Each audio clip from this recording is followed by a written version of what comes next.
and I think that's an achievement in itself. I remember you saying that, yeah. And you're extremely persuasive when you speak. Like the first maybe 5 minutes you came and spoke, I'm like, who is this guy? What is he talking about? Why is he talking? Why do I have to be here?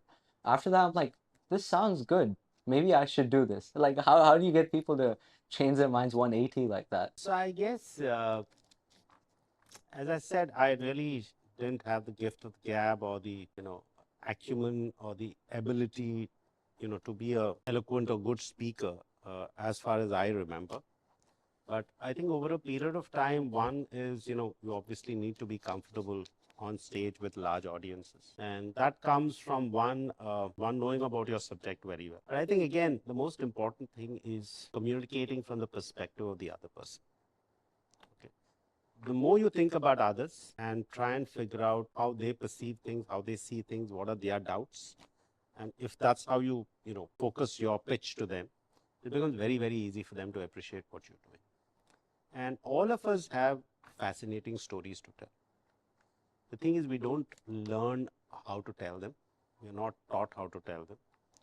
And what I see nowadays is because we spend so much time on devices, we've lost the art of communication in a lot of places. So earlier, there were two kinds of families that you had in India. People who sat together and discussed things, and people who went to rooms and sat in their rooms and then met for lunch, met for breakfast, met for dinner. And if you happen to be one of those families which talked, discussed, and then went and sat for dinner, you slowly learned the art of communication. So we did that a lot as kids.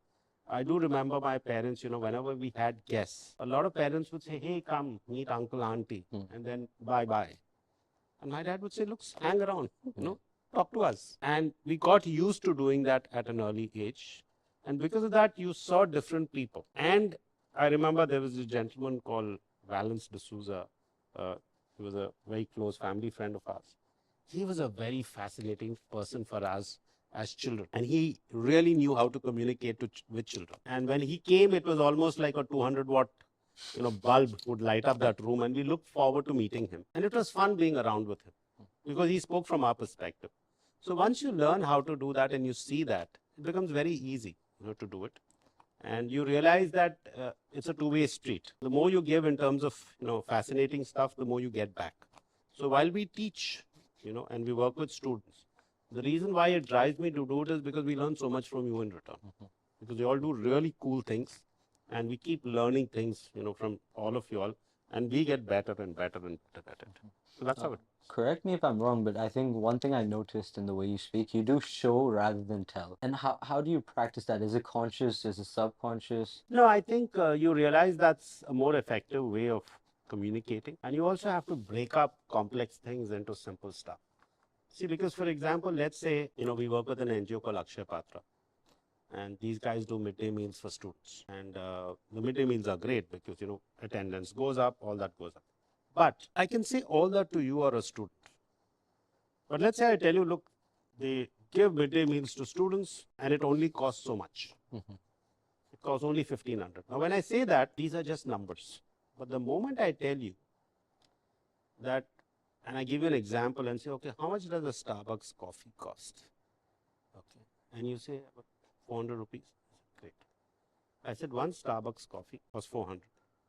The Akshay Patra guys give 232 meals for 1,500. So what does it mean? One Starbucks coffee can feed a child for 3 months. When I say that to you, it's easy for you to visualize. And you say, what?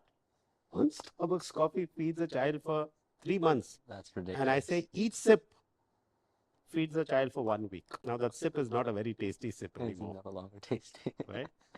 So now you're visualizing. But if I said it was 1,500, it would be meaningless to you. You don't relate to it.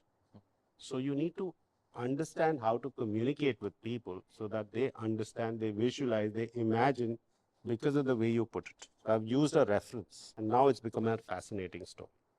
And now you're like, okay, this is cool.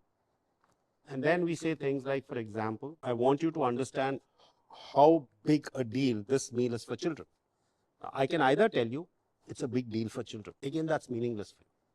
But I then tell you that, look, I spoke to 10 of these children. I've actually spoken to hundreds of them. And I asked these children, what is it you don't like about your school? And these people go to government schools. So most children in school say, okay, maybe the toilets, maybe the classrooms, maybe the infra. And I say no. 5 out of 10 children, what they don't like about the school is closed on Saturdays and Sundays. So they don't get their midday meal. Now you understand how important the midday meal is. But if I said it's important, there's no impact. So how you tell a story, that's what I mean by it. And this is understanding consumers, understanding you all, and making it interesting. And it just takes a little effort. And once you learn how to do it, you learn to do it for almost anything and everything. And that's how good teachers teach and good communicators communicate. Not by just saying it's bad, it's good, it's tough for them. Understand it. You don't understand it that way. That's brilliant. Um, what's your vision for the future of Fuel a Dream? So I, want Fuel a Dream to continue doing what we do. And I think our vision is we want to create change makers, people like you, students, corporate people. So yesterday I was teaching a corporate in Bombay, and one of the persons at the end of it said, yeah, I'll take part, but I just have a question. And I said, yes. He says, my daughter, she studies in this school. She's also done the same program. Okay, and now I'm going to do it. And I use my email ID for her account. So do I need to create a new email ID? And I said, yeah, you'll have to do it. But I was so thrilled that, now I have a parent and a child both doing it, right? So what happens is when we do these things, I think we're just creating a lot of goodwill. We're giving people an opportunity to help others. And that's really what the whole vision of, Fuel Dream was about, that we become a society where we feel good about helping others. We feel nice about it. We get our tax benefits, we get feedback about it. And end of the day, hopefully, literally the world becomes a better place. But that's really what the whole vision is about.